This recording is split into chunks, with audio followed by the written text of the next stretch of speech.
So we're finally reaching the point in The Promised Neverland where I'm actually becoming more and more fuzzy on the details that this arc is adapting. I read The Promised Neverland when it first was releasing, so now I'm to the point where I do know the general outcome. I did know things like Sister Crone would eventually offer them this deal, but I'm not really sure when certain things are going to happen anymore, so I'm starting to get surprised alongside anime originals who are just shocked and in awe and sometimes disturbed at what's happening. It's nice to have that feeling again because it's exactly what I had when I first read The Promised Neverland in terms of its first arc. This episode was incredible, and what this episode did really interesting is how I remember I really liked Don in the manga, but he never was a top pick character for me. I remember I liked his character and what he brought to the series, but this episode, honestly, it puts him as one of my favorite characters in the series, and I know that's a bold claim because I'm sure there's plenty of people who view him as a very naive and maybe a little too emotional for their liking, and they want to pick one of the central three, but I really like what he brings and how he reinforces that they are a family and they have to stick together. This isn't just an orphanage where they weren't close, this is brother and sister to them, and I like his rage, his happiness, and just his sorrow and what he does. It truly feels like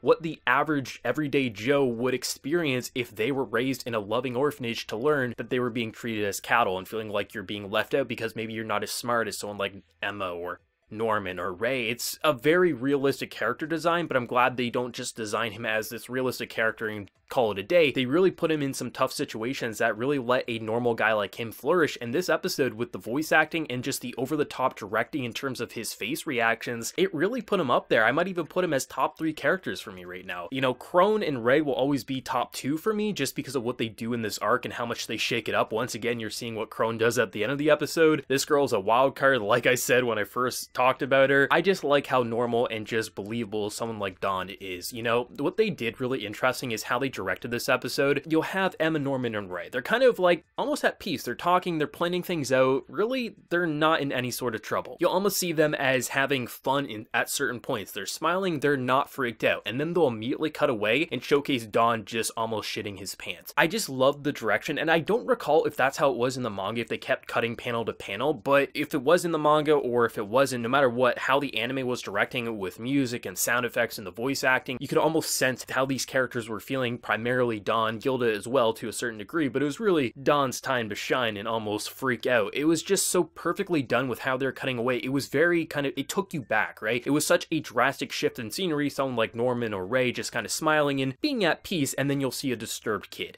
Absolutely stunning technique, and there was a lot of really interesting framing techniques they use. I love it anytime anime will go the direction of, you know, showcasing a character thinking, planning something out, and they'll look through a window and you'll see their reflection through the window. You can't totally make out their face. There's certain shots like that that really help you buy into the strategic thinking that's going on and just the overall ominous atmosphere that we're supposed to be feeling. So alongside these characters who feel like it is life or death, for whatever reason, we're also feeling exactly the same, even though they are fictional characters, and if they truly die, it's not going to actually impact us to that point like it would alongside them. Sure, we might be sad if a character dies, but we're not going to absolutely be devastated as much as these characters. But because of the directing, they're making us feel just as connected to this scene as these characters. It's interesting though with a medium such as anime how you can have these scenes that really feel very familiar to what I read in the manga, but because they now have lighting and you can cast shadows over characters, it gives this extra sense of eeriness that you don't get to see in a still frame like in manga, which is just black and white. Now you get to see a lot more emphasis put on certain scenes, certain characters, and how they're looking that makes you understand what they're feeling a lot better. I really liked it, and hell, this episode, they even reintroduced something from the manga, which last week manga readers were saying like, oh, what happened to the key? They cut it out, who's walking in? But they just did it in this way to leave off on a cliffhanger, because as much as people might want to bitch about cliffhangers, they absolutely work. As long as it's not month after month of waiting to see what that cliffhanger is, people will come back 9 out of 10 times if it's just a week later, even if it's a couple weeks later, because cliffhangers, if you don't know what's coming, it gets you talking, it gets you mad, it gets you frustrated, but that's what it's supposed to do. It's supposed to keep your interest, and I thought the cliffhanger and the resolution of just seeing Phil kind of wander in, it was perfect. And I love seeing people speculate, is Phil the mastermind here? Like, what's going on with Phil? Because those are the same questions I had when I was reading the manga. I I was like, is Phil like truly the smartest of all of them? Like, what's going on? I won't say anything about it, but I just love how the anime originals are thinking exactly as we manga readers were. We're like, what is the deal with this kid? Why is he always there? Why is he always pulling something? It's absolutely hilarious and I love it. I don't think I've ever mentioned this, but I do like how the anime is structuring its episode titles. They're just labeling it after the tattoos that are on the kids. I thought it's a nice touch. It's a very clever way that maybe it's not the most, you know, eye-catching titles out there, but when you actually see what this series is telling in terms of a story, it's nice to have a very consistent episode title scheme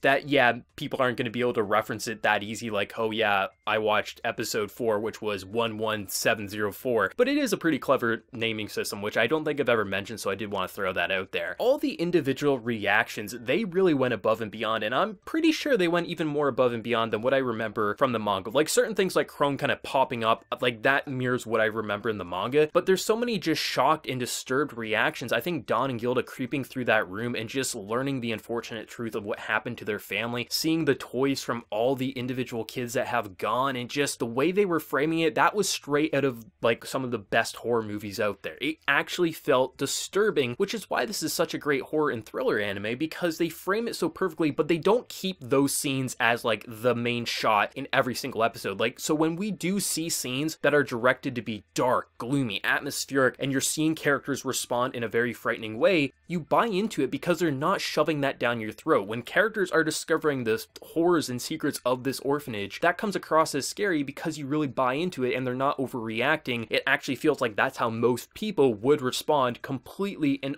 utterly freaked out and devastated. And just the conversations, learning about this Minerva who's been passing these Morse code along through the books. I don't even know where that goes because I haven't read past the first arc of the manga. Stuff like that is really cool because even when they're revealing these major bombshells, they'll still introduce new and interesting things to speculate on. So you know, like, even when we finish this arc, there's an entire world out there that we have no idea what it is. Is there truly allies out there? Is it friend, foe? What's going on? That type of stuff is what makes the Promised Neverland storytelling and its structure so compelling, is because it doesn't just rely on, okay, we're gonna have this shocking reveal of kids are being kind of raised as cattle and they're gonna escape. No, it's they do that, but then how the other characters are responding. Hell, we're gonna throw one of the people tracking these kids, maybe we'll throw them on their side because she wants to do something. It's interesting how, like, within an arc, they keep throwing all these curveballs, but they'll still lay out future events that may not come to pass for a season or two. It's really interesting, and I like how the author clearly had a vision of where the story should go, how many arcs it should have, and why it won't overstay its welcome. And I'm pretty sure the manga is in its final arc, however long the final arc will be, but I do appreciate an author who has a clear vision of what they want to tell, and they just do it. They don't drag it out,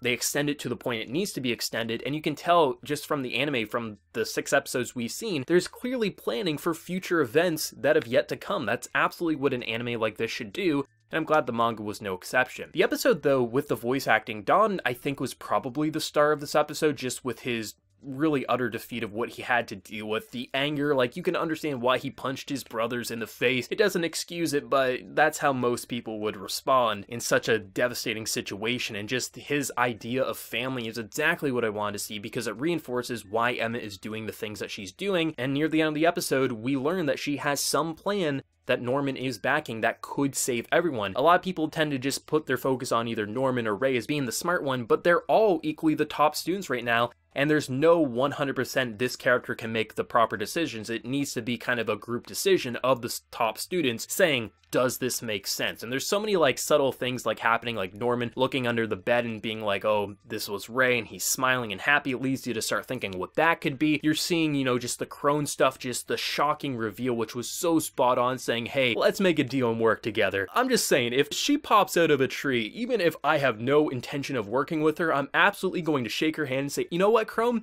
You sound like the perfect business partner because I don't want to get killed. And I would rather try to play two sides here, kind of similar to how Ray's playing Mama out, being like, hey, you know, Norman's trying to kill you, let's just swap the chemicals around, learning that Ray's going to be shipped out very soon on his 12th birthday. I just love how many characters are playing so many sides, and even though you think you know Ray's playing Mama, Mama's playing Sister Crone's playing Mama, Sister Crone's trying to work with them, there's all these threads kind of tangled together, and each side thinks they have the upper hand, but really, any side could lose right now, and that's why it's so interesting and so spot on. The music and just sound directing just eats away at you and builds this tense atmosphere. There was one moment, you know, there's been these people who've been reading the manga who says, like, the characters talk out loud too much, and that's a major issue because there's a lot more internal monologue in the manga, and up till now, I've never had a problem with it. And this episode, because I forgot that there was going to be the Sister Crone reveal, I was kind of thinking to myself, oh man, they're kind of talking out loud, you know, outside. It feels like this was very sloppily done, and I was ready to criticize that. And then the Sister Crone reveal came, and I was like, oh yeah, that happened in the manga. The entire purpose was so Crone could catch them and it would lead to new development. It was just fun. Like, that's why I'm so happy that I did only read the first arc of this, because I'm starting to forget certain details, and it lets me be as surprised as an anime original because it's been so long since I read that first arc. I've only ever read it once, so I'm